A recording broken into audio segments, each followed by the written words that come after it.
Welcome back दोस्तों, मेरा नाम है हसीब शफकत और आप देख रहे हैं हसी ट्यूब यूट्यूब चैनल। दोस्तों, क्या आप जानते हैं कि आम को फलों का बादशाह कहा जाता है और शायद ही कोई ऐसा इंसान होगा जिसे ये फल पसंद ना हो, क्योंकि ये अपने जायके के एतबार से तमाम फलों का बादशाह कहलाया जाता है और पूरी दुनिया में इसको पसंद किया जाता है। लोग इस फल का पूरे साल बेसब्री से इंतज़ार करते हैं और इसे बड़े शौक से खाते हैं। यकीनन इस फल के बेइंतहा फ़वाइद हैं, लेकिन इसका बहुत ज़्यादा इस्तेमाल इंसान को फ़ायदे की बजाय नुकसान भी पहुँचा सकता है। इसलिए बेहतर है आम को आप एतदाल में रहकर खाएं। ये फल ज़्यादा खाने से क्या नुकसान दे सकते हैं, आइए हम आपको इस वीडियो में बताते हैं। दोस्तों, आम का ज़्यादा इस्तेमाल आपके खून में शुगर की सतह में इजाफा कर सकता है। उसकी वजह यह है कि पके हुए आम में शुगर की भारी मिकदार पाई जाती है, इसलिए इसे बहुत ज़्यादा खाने से आपके खून में शुगर की सतह में इजाफा हो सकता है। और डायबिटीज़ के मरीजों को तो आम खाने से वैसे ही ग्रेज करना चाहिए, क्योंकि ये अक्सर इनके लिए ख़तरनाक साबित हो सकता है। तो अगर आपको शुगर की शिकायत है तो आपको आम ज़्यादा खाने से परहेज़ करना चाहिए। दोस्तों, उसके बाद दूसरी रीज़न है डायरिया। एक दरमियाने साइज़ के आम में तकरीबन 3 ग्राम फाइबर पाया जाता है। जब आप बहुत ज़्यादा आम खाने से खुद को नहीं रोक सकते तो इसका मतलब ये होता है कि आपके जिस्म में इजाफी फाइबर दाखिल हो रहा है और इस तरह से ये इजाफी फाइबर दस्त, इसहाल वगैरह की जैसी बीमारियों का भी मौजिब बन सकता है। तो आपको ज़्यादा इस्तेमाल से ग्रेज करना चाहिए अगर आप डायरिया जैसी बीमारी से बचना चाहते हैं तो।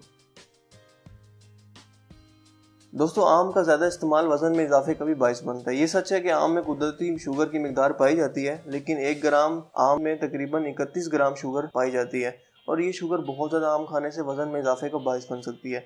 ऐसे अफराद जो वज़न में कमी के लिए तदाबीर कर रहे हैं तो उन्हें आम खाने में बहुत ज़्यादा एहतियात करनी चाहिए और ज़्यादा से ज़्यादा इस्तेमाल नहीं करना चाहिए। क्या आप जानते हैं कि आम का ज़्यादा इस्तेमाल एलर्जी का भी मौजिब बन सकता है? बाज़ औक़ात आम के छिलके एलर्जी के ज़िम्मेदार बन जाते हैं। अगरचे ये एलर्जी मौलिक तो नहीं होती, लेकिन कुछ केसेस में देखा गया है कि ये छिलके जिस्म पर मौजूद सोजन लाने का सबब बनते हैं, जिसकी वजह यह है कि कुछ तरक्की पजीर ममालिक में आम को मसनूई तरीक़ों से केमिकल लगाकर पकाया जाता है और मौसम से पहले ही इनकी फ़रोख्त शुरू हो जाती है। तो ये मसनूई तरीका कभी कभार एलर्जी की वजह भी बन सकता है। दोस्तों, उसके बाद लास्ट में जो आम ज़्यादा खाने से आपको प्रॉब्लम हो सकती है वो है जिल्द की सोजिश। दोस्तों, आम को एक ऐसे केमिकल के हवाले से भी जाना जाता है जिसे अर्शियोल कहा जाता है। मुतअद्दिद अफराद आम खाने के बाद डॉक्टर से ये शिकायत करते नजर आते हैं कि इनकी जिल्द जल रही है या इन्हें जलन महसूस हो रही है। दर हकीकत ये इंतहाई हसास होते हैं और अर्शियोल इनमें एलर्जी का सबब बन जाता है और इनके जिल्द के मसाइल पैदा हो जाते हैं।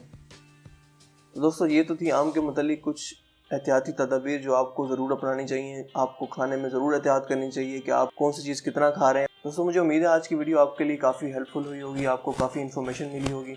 जो भी चीज़ आप खाएं वो आपकी सेहत पर बराह रास्त असरअंदाज होती है, इसलिए एतदाल में रहकर और मुनासिब मिकदार में कोई भी फ्रूट खाएँ। तो अगर आपको ये वीडियो अच्छी लगी हो तो दोस्तों के साथ शेयर कीजिए और आप अपनी राय का इज़हार कमेंट्स में भी कर सकते हैं। हमें आपके कमेंट्स का शिद्दत से इंतज़ार रहेगा। मज़ीद इस तरह की वीडियोस के लिए आप हमारे चैनल हसी ट्यूब को ज़रूर सब्सक्राइब कीजिए। मैं मिलूंगा आप लोगों से एक नई इंटरेस्टिंग वीडियो में। तब तक के लिए अपना बहुत सा ख्याल रखिएगा। Thanks for watching. खुदा हाफिज़।